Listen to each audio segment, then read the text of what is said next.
Okay, welcome to video 2 of class 9. Now we're going to look at how an analogy works. And in the first part of the video, we're just going to look at the parts of not just an analogy, an argument by analogy. In the first part of the video, we're going to look at the parts of an argument by analogy and introduce the argument scheme. Then we're going to go over the first set of part A of the homework. Then we're going to talk about evaluating arguments by analogy and introduce the critical questions for argument by analogy. And then we'll do the last bit of homework. So just to review, an analogy is just a statement. It's a statement that two things are similar in some respects. The two things being compared are called the analogs.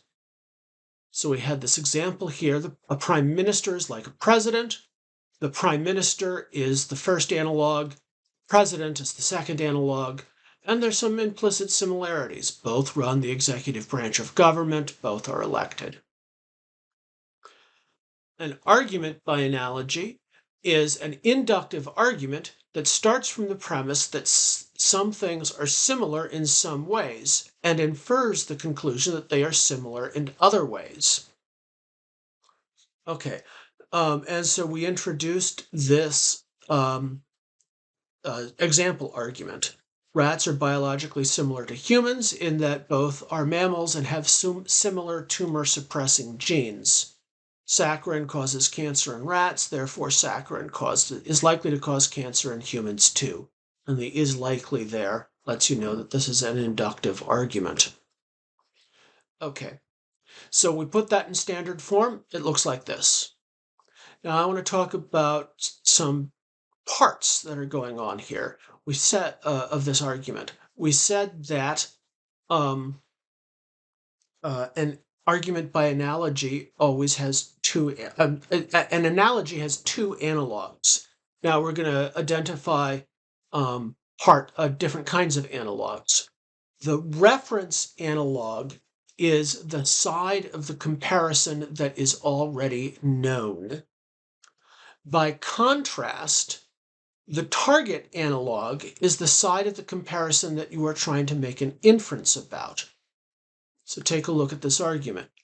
Rats are biologically similar to humans in that both are mammals, saccharin, etc. Saccharin causes cancer in rats, therefore saccharin causes cancer in humans. The two analogs are rats and humans. The rats are the reference analog. That's because we know something about them in the premises.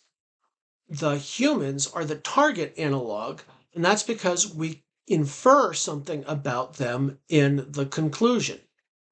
So you can say that what we can do is start substituting in these terms, these broader terms for the parts of our argument, and then we'll build up the argumentation scheme for argument by analogy. So if we just replace rats with reference analog and humans with target analog. So we know reference analog are biologically similar to target analog. Something is true of the reference analog, therefore something is true of the target analog. We also want to talk about the similarities between the two analogs. The known similarities are things that you know that all of the analogs have in common, and the inferred similarities are things that we infer are likely to be true of the target analog.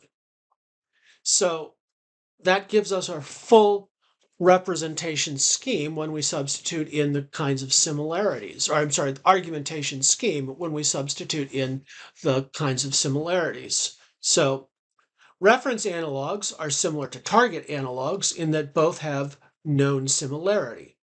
Reference analog also has inferred similarity, therefore target analog has inferred similarity, right?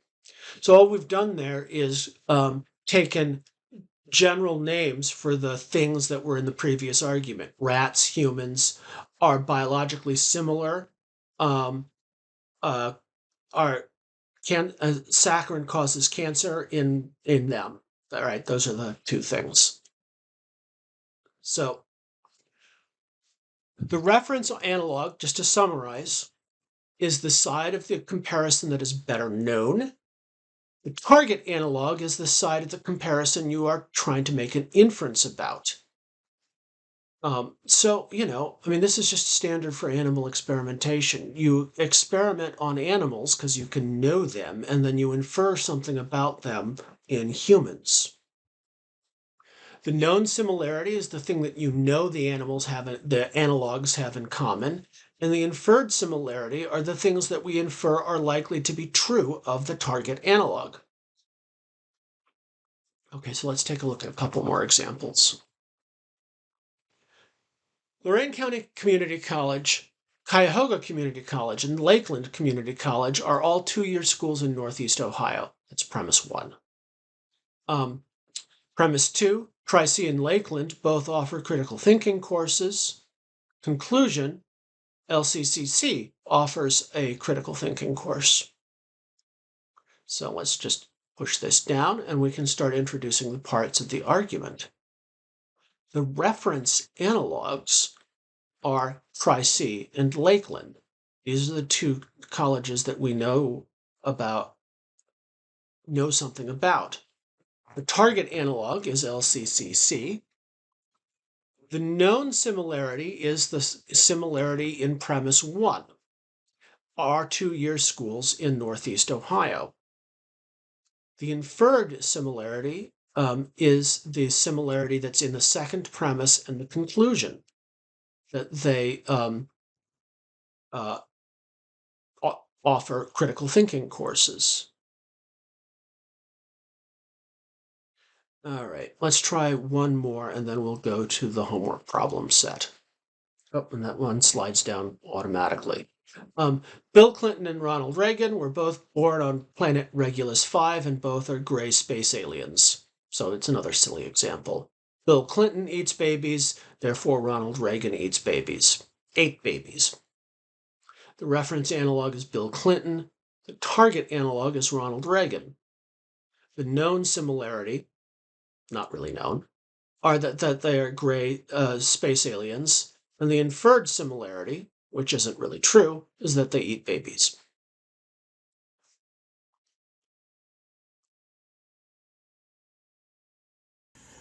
Okay, so for this next set of problems, you were supposed to identify the reference analog, the target analog, the known similarities, and the inferred similarities. The first problem is actually the same one we went through in the PowerPoint in the first part of the video, so that's easy enough, right? The reference analog is rats. The target analog is humans. The known similarity is that they're biologically similar.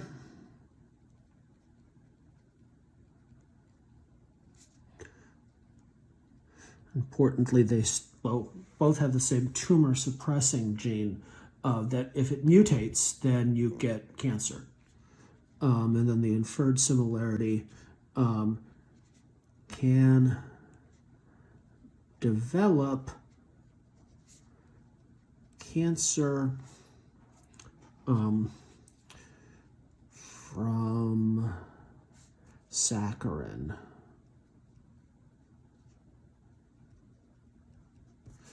Okay. Doug Gray is a successful businessman. He'll make a fine mayor. Okay, a couple things to note already with this. Being able to pick out which pair of things is the analogs is going to be important. And sometimes actually there are multiple correct answers depending upon how you decide to divide things up. The other thing is that very often parts of the analogy are left implicit. and we need to fill in those unstated details. That one is happening here. Okay, so we need a pair of things to be the analog, and so we only have one guy, so the pair of things has to be the two jobs, right? So the reference analog is going to be being a businessman.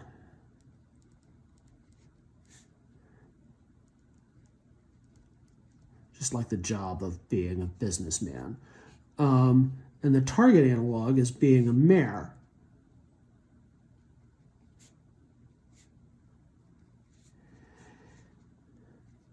Now we know that the inferred similarity is going to be that Doug Gray is good at both of them, right? He's good at being a businessman in the premise 2, therefore he'll be good at being a mayor in the conclusion.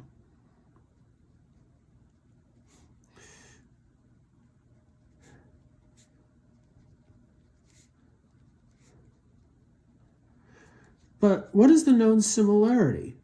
There actually isn't any listed. They don't say any in the argument. So we're going to have to say that this is implicit. And we can think of things like both are heads of large organizations. Both jobs involve running large organizations.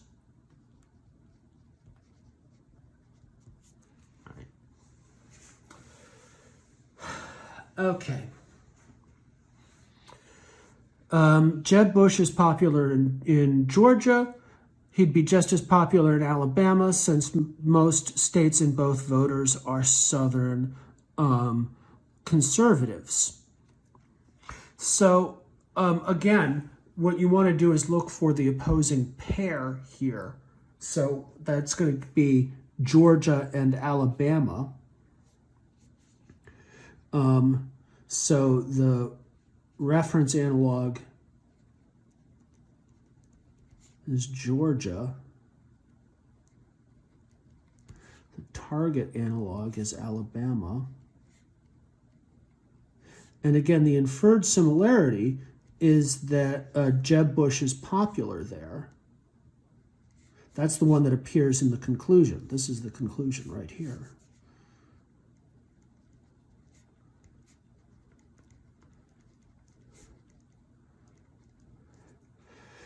And in this case, the known similarities are spelled out. Both states, voters in both states are Southern conservatives.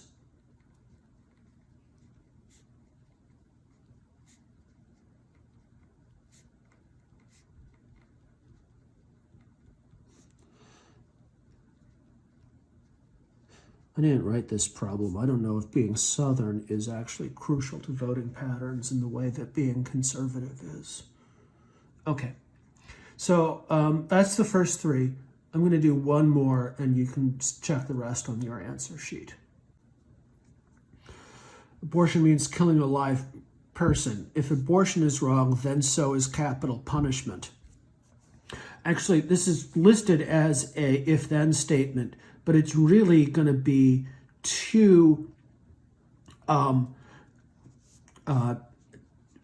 it's really two statements that you're making an inference about. So this is going to be your premise, and this is going to be your conclusion, right? So the pair that we are comparing is abortion and capital punishment. So the reference analog is abortion. The target analog is capital punishment.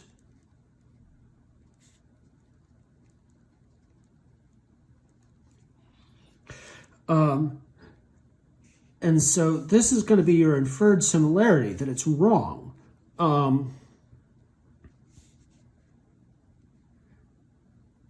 Is wrong. The known similarity would be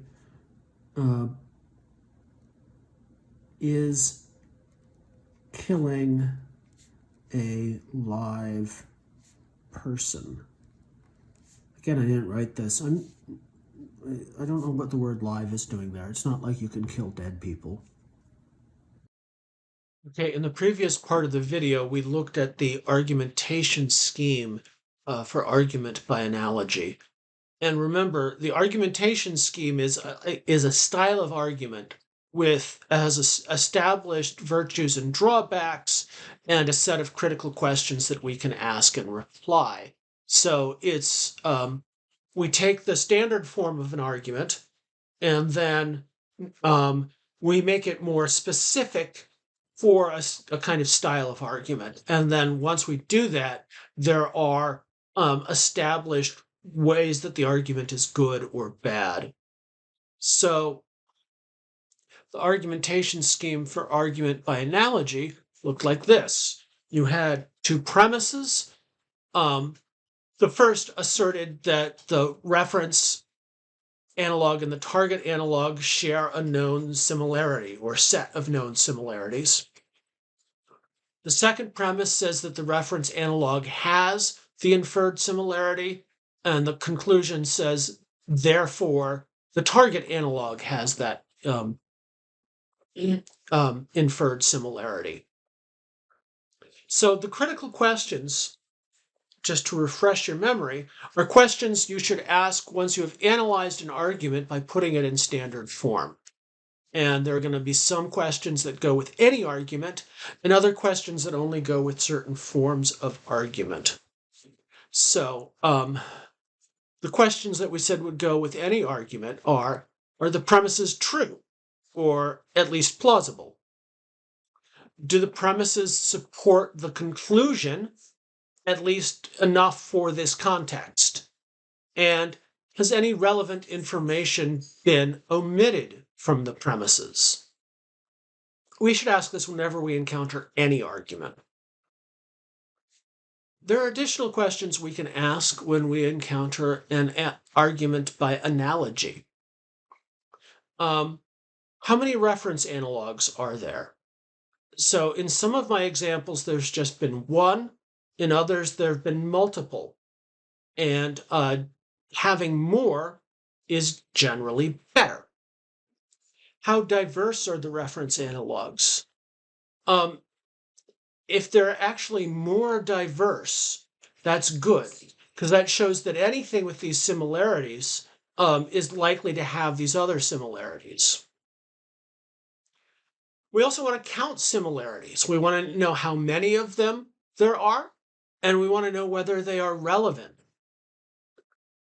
And then finally, are there any important differences between the analogs? And this is often the main one that comes up in argument when people argue back and forth about an analogy. Someone presents ways that things are similar, and other people present ways that they are different. So let's hit an example. Steve is drawing on lessons from the past. He says, Afghanistan is known as the graveyard of empires for a reason.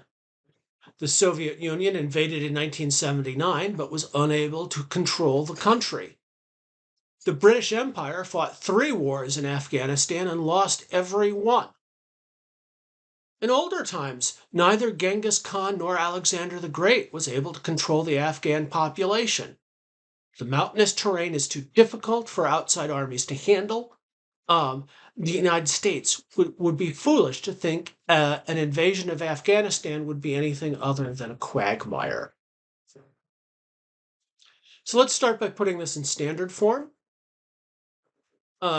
Premise 1 is just the list of empires that have failed to control Afghanistan. Premise 1 is there's a list of empires that have tried to control Afghanistan. Premise 2 is that every other one of these invasions ended in a quagmire. No one was able to successfully control the population. And the conclusion, the thing that the speaker wants you to believe, is that the United States occupation will be a quagmire. It will not be successful. All right. So in this case, our reference analogs are occupation by Afghanistan by the Soviet Union, the British Empire, the British Empire 3 times, Genghis Khan, and Alexander the Great. The target analog is the occupation of Afghanistan by the United States. The known similarities is that, it's the same people, same country, same terrain, and the inferred similarity is that it ends in a quagmire, it ends in a failure. Okay, so let's start evaluating this argument by looking at the general critical questions, the ones that we would apply for any argument. And what we see here with this particular argument scheme, actually the later two general questions just turn into the specific questions for the argument scheme.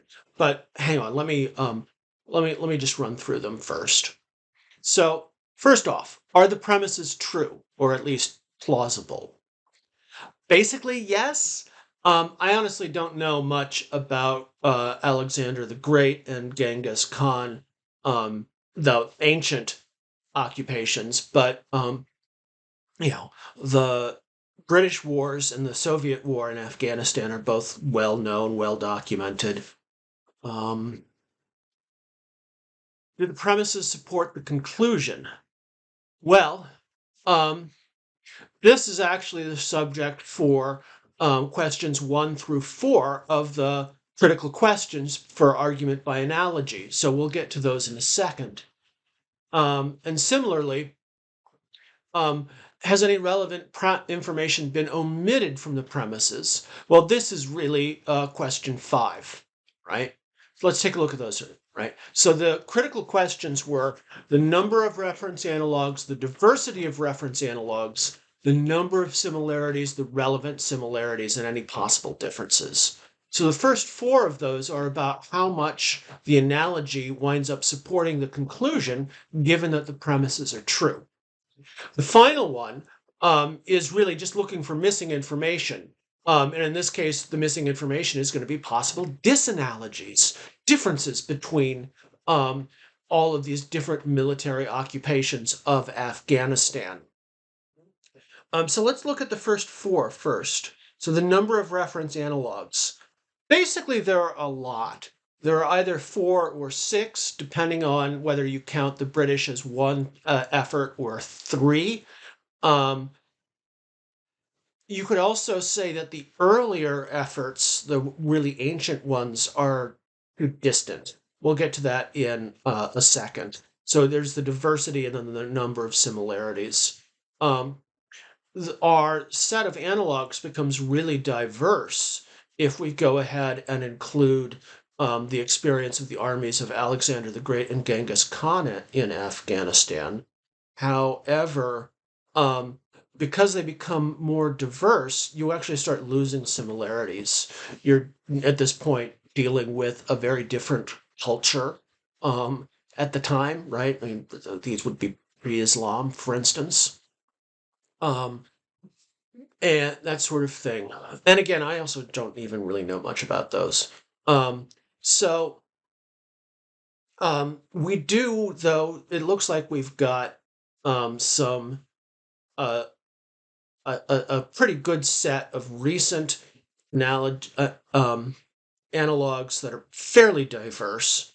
And the core similarities are going to be important and relevant, the terrain and the people. And the terrain is one that can go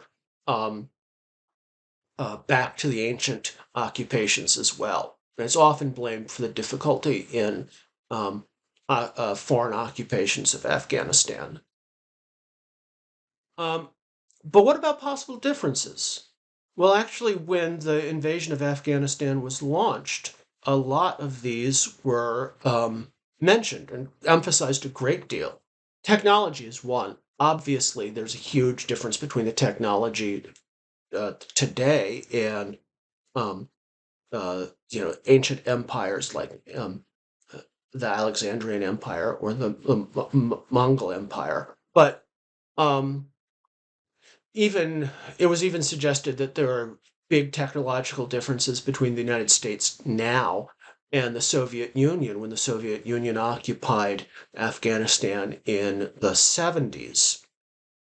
In particular, during the lead up to the invasion, it was thought that things like GPS technology and better just communication and location would help deal with the mountains. Um, you can also say that the goals are different because, again, in the lead up to Afghanistan, it was asserted that the goal was not permanent occupation and nation building. Of course, it then turned out to be, and that effort failed. Um, Overall, I would say that this argument is strong. Of course, there's a lot of hindsight here as well, right? We now know that all this argument came true. But I think going into it, you should have been able to see, and a lot of people did see, that this was a problem. So, okay, let's try another argument by analogy, and this is one that I don't like as much. Okay, so this is literally just a meme I saw on social media and saved to my hard drive because it kind of bothered me. Um, so let me just read it. Firefighters, don't go looking for fires to put out. Paramedics, don't go looking for people to treat.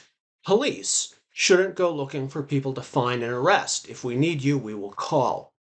And so this bothered me because I kind of know what the meme creator was getting at, especially with the image of these traffic stops, this roadblock. Police measures like traffic stops and stop and frisk often lead to disastrous consequences, people being innocent, unarmed people being killed, and they're annoying. Um, but so this is a conclusion I'm sympathetic to, but the argument itself doesn't work. Okay, but first of all, it's just clearly an argument by analogy. So let's break this down. P1 is where we assert our known similarities.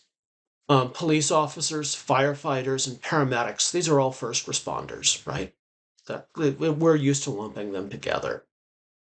P2, firefighters and paramedics don't go looking for people to help.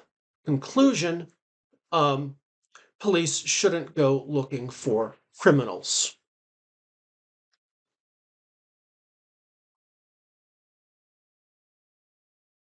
Okay, so let's just jump to the critical questions, and we'll start with the general critical questions. Are the premises true, or at least plausible? Well, I mean, kind of no. I mean, you think, oh, well, firefight, there's no such thing as a fire patrol in the modern era, although there was in the 19th century, I think. But we do have preventative measures. We have fire codes. We have preventative measures, medicine. And these actually do more to keep people safe and healthy than the first responders do.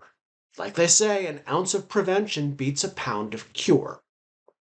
Of course, police patrols may not be the best preventative medicine for crime. In fact, the best preventative medicine, preventative measure for crime. Jobs, a healthy economy, things for young men to do after school and when they're not at work. These are productive, meaningful activities. A healthy city. Also, preventative mental health measures. All of these are excellent preventative measures for crime. But they're things that obviously I think the meme writer would be sympathetic to, but they are they're different than what was being suggested, which just seemed to be to get rid of police patrols. Um, defund the police if it's a real strategy also has to go with refund the community, and that that um, that really is a necessary part of the argument. If you lose that part of the argument fails. So in any case, what else do we have? Do the premises support the conclusion?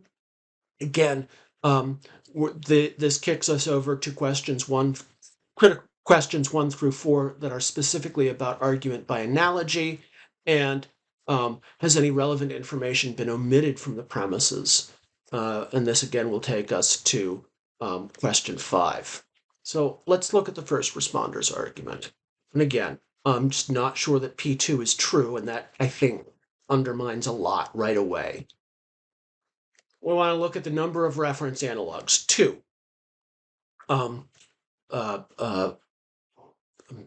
Paramedics and firefighters.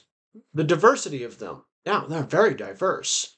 Number of similarities. Well, there's really only one similarity, that they are first on the scene when an emergency occurs.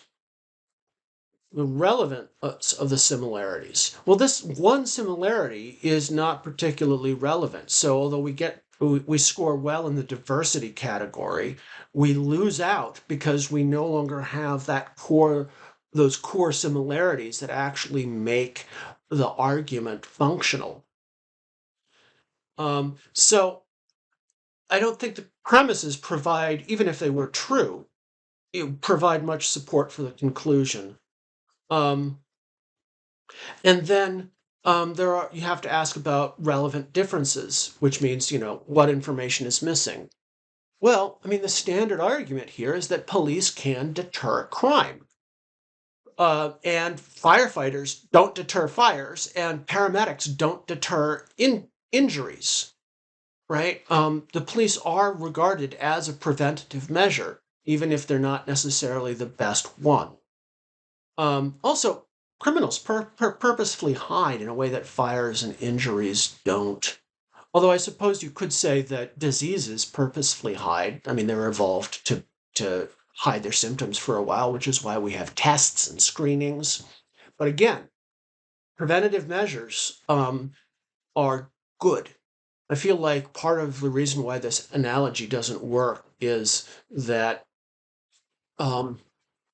it goes against what should be a crucial argument for the person making who wants to prove this conclusion that we need alternatives to policing, which is that prevention is better than cure. Okay, so overall, I think this one is weak. Okay, so those are 2 samples. If you haven't done the last bit of homework yet, do it now. And now I'm going to switch over and look at the argument by analogy and the homework that you needed to evaluate. Okay, so this is a scene from a classic children's book, the book Beezus and Ramona by Beverly Cleary, and you're just supposed to analyze Ramona's argument. I'll read it. "Excuse me, Beezus," Ramona cut in. "Ramona, we do not put jelly on our mashed potatoes." "I like jelly on my mashed potatoes." Ramona stirred potato and jelly around with her fork. "Ramona, you heard what your mother said." Father looked stern. "If I can put butter on my mashed potatoes, why can't I put jelly? I put butter and jelly on toast." Okay, so the first thing you have to do here is recognize that this is the argument by analogy right here. So you don't want to include any of this other stuff. That's just scene setting. That's context. It makes things charming. Mother and father seem very parental in an old-fashioned way, but that's not the argument. This is the argument right here. So we want to identify the target analog, the reference analogs, known similarities, and inferred similarities. You may need to fill in missing information. Actually, in this case, I mean, that's just the standard way I phrase this question. I think everything we need is here. So there are actually 2 ways we can do this. We can either do it based on what the spread or what you're spreading the thing on. Let me explain this. So one way of analyzing the argument is to say that the reference analog is butter and the target analog is jelly. Alternately, you could say that the reference analog is toast, and the target analog is mashed potatoes.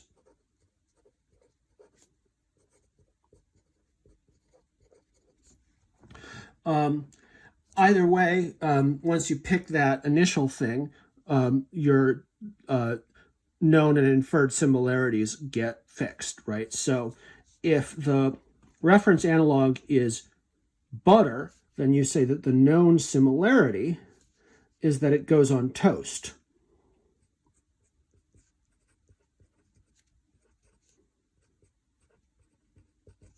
Right? We know that both butter and jelly go on toast.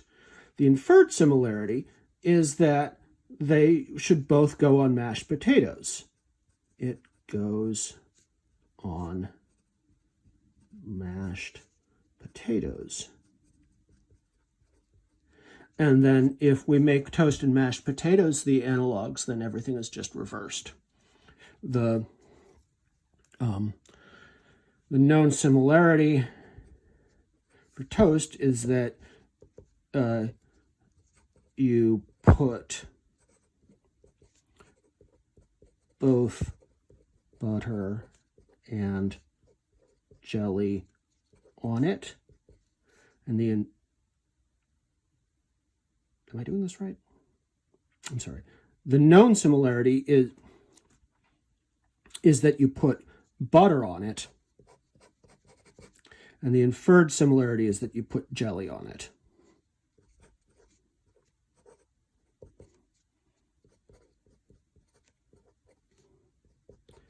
Either way, you get to the same conclusion. You can put jelly on your mashed potatoes.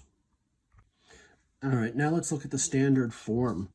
And I'm going to do this for the first version.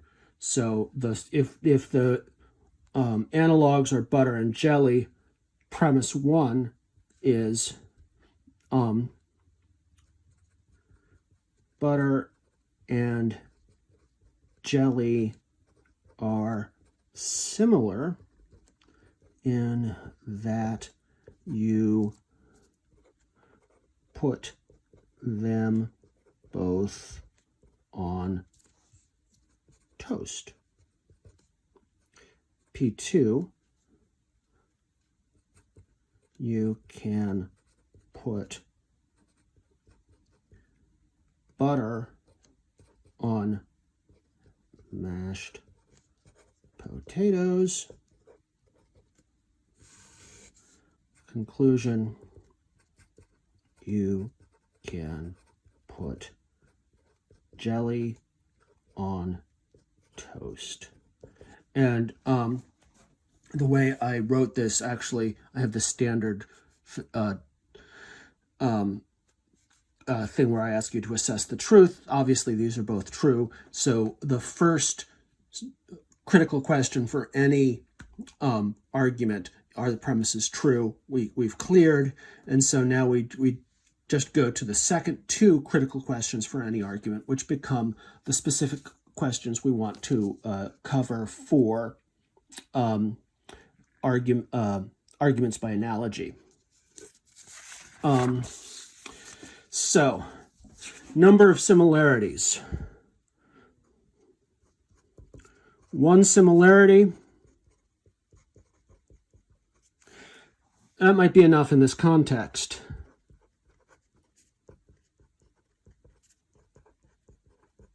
This is a standard conversation. This is not a legal case or anything like that. Okay, and I just noticed that in this question, I've got the questions listed in a different order. I'm going to use the official order, and I'm going to change this on the question sheet before the exercise is due. So you should see these questions in the right order. So the next question is supposed to be about the diversity of the analogs, and that's not applicable since there's only one that is the diversity of the reference analog. The number of similarities is just one, but that might be enough.